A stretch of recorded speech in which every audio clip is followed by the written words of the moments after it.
आज यहाँ पे जो है वो एस्टर शहजाद साहिबा के दरमियान मौजूद हूँ, जो जिनका विजन ये है कि वो अपने पैरों पर खड़ी हुई और अपने घर का बखूबी बंदोबस्त जो है वो कर रही हैं, और इसके अलावा ये बच्चियों को भी जो है वो ट्रेनिंग देती हैं ताकि वो ख़ास तौर पे हुनर सीख कर अपने घर का और अपने आप का बखूबी बंदोबस्त कर सकें। सो मैं एस्टर शहजाद साहिबा आपसे ये पूछना चाहूँगा कि आपका ये जो विजन, ये जो आप ब्यूटी पार्लर जो है वो चला रही हैं, आपका इसके बारे में क्या मोटिव है, क्या नज़रिया है, किस सोच के तहत आपने इस सारे काम को जो है वो शुरू? मैं सबसे पहले तो यही कहना चाहूँगी कि हमें अपनी बच्चियों को घर से ही मजबूत कर देना चाहिए,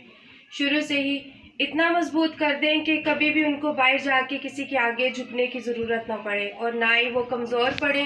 कि उनको अगर कोई किसी बात से, किसी भी बात से कोई भी बात मनवाना चाहे तो वो ना माने। हमें अपनी बच्चियों को इतनी अवेयरनेस दे देनी चाहिए ताकि वो डट के जवाब दे सके किसी को, ठीक है, और उनको इस काबिल बना दें आप कि वो किसी के आगे जो है ना वो झुक ना पाएँ। हमें अपनी बच्चियों को मेहनत करने की जो है ना ताकत देनी चाहिए, ना कि अपने बच्चियों को घरों में ले जाके उनसे काम करवाया जाए, भीख मंगवाई जाए, किसी के आगे तरले करवाने पड़ें। तो अपनी बच्चियों को इतनी हिम्मत और ताकत दे दें, इतना मजबूत कर दें अपनी बच्चियों को कि वो खुद से डट के मुकाबला कर सकें।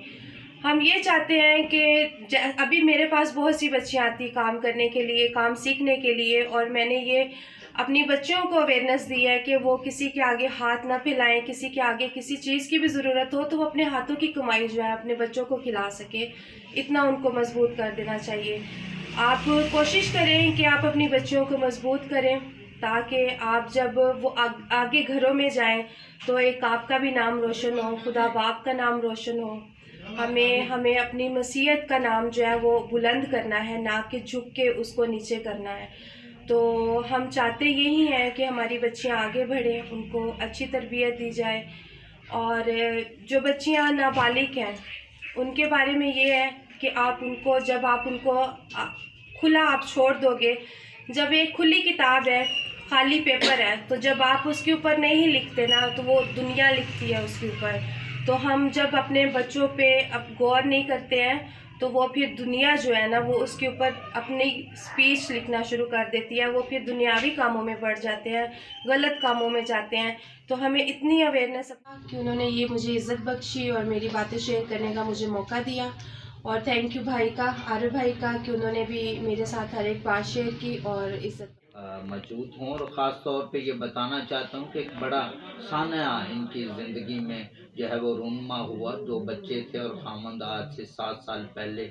वफ़ात पा चुके, और ये परेशानियों में, मुसीबतों में घिरी हुई थी। तो मैं आज इनसे पूछना चाहूँगा कि ये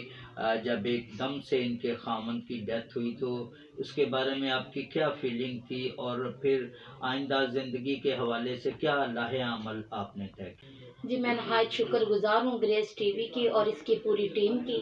और जिन्होंने मुझे ये मौका बख्शा कि मैं आप तक आऊँ और अपने हालात ज़िंदगी आप तक बयान कर सकूँ। 2004 में मेरी शादी हुई। ज़िंदगी के 9 साल मेरी ज़िंदगी के बहुत अच्छे गुजरे मेरे घर में मेरे शौहर के साथ। अचानक ही वो बीमार हो गए और 3 साल उनकी बीमारी की हालत में गुजरे। फिर घर के हालात इस कदर डाउन हो गए कि मुझे जॉब की ज़रूरत पड़ी, और मैंने अपने शौहर की इजाज़त से जॉब की, और शुक्र है खुदावंद का कि मैंने हिम्मत नहीं हारी। वो यहाँ तक बीमार हो गए थे कि वो काम करने के काबिल नहीं थे, लेकिन ये मैं अपने खुदावंद की शुक्रगुजार हूँ जिन्होंने मुझे इस काबिल बनाया कि मैं जॉब कर सकूं और अपने बच्चों, मेरे 2 बच्चे हैं, मैं अपने बच्चों का गुजारा जॉब के सहारे से कर सकूं। मैंने 7 साल बीकन हाउस में जॉब की। उसके बाद फिर अचानक ही मेरे शौहर की डेथ हो गई। उस वक़्त मैं बीकन हाउस में जॉब करती थी, तो अचानक इनकी जब डेथ हुई तो घर के हालात बिल्कुल ही, जो एक उम्मीद थी ना मेरी, वो टूट चुकी थी। लेकिन मैं हिम्मत नहीं हारी, क्योंकि मैं इस वजह से हिम्मत नहीं हारी कि खुदावंद ने पहले मुझे इस काबिल बनाया कि मैं ये सब कुछ जो मुझ पे बीतनी थी मैं उस काबिल हो जाऊं कि मैं ये सारा कुछ सह सकूं और सब कुछ कर सकूं। پھر اس کے بعد میں نے تقریباً 7 سال جاب بیکن ہاؤس میں کرنے کے بعد میں نے پھر مجھے ریزائن دینا پڑا، کیونکہ میں اکیلی وہاں نہیں آ جا سکتی تھی، لیکن ہمت نہیں ہاری۔ کیونکہ ہمت اس لیے نہیں ہارے کیونکہ جو کچھ بھی ہوتا ہے وہ خدا کی طرف سے ہوتا ہے، اور کبھی ہم نے یہ سوچ نہیں رکھی کہ لوگوں کے گھروں میں جا کر کام کریں، بس شروع سے سوچ یہ تھی کہ ایک اچھے مقام پہ جاب کروں، اچھے مقام پہ جاب کروں اور اچھی تربیت اپنے بچوں کو دلاؤں تاکہ ان کی سوچ بھی اچھی ہو اور وہ اچھے کام کر سکیں۔ آج کل کی دنیا میں دیکھتی ہوں کہ لوگ اپنے بچوں کو تعلیم نہیں دیتے۔ اعلیٰ حکومت سے یہ اپیل ہے، صدر وزیر اعظم سے، تمام لیجسلیشن اداروں سے اپیل ہے کہ خاص طور پہ نابالغ بچوں کے حوالہ سے ہر سطح پہ جو ہے وہ ایسے لوگوں کو جو کسی بھی قسم کی بربریت، ظلم و تشدد کا شکار بناتے ہیں، ان کا قلعہ کما کرنا چاہیے تاکہ اس ملک میں آئین اور قانون کی بالادستی ہو۔ شکریہ۔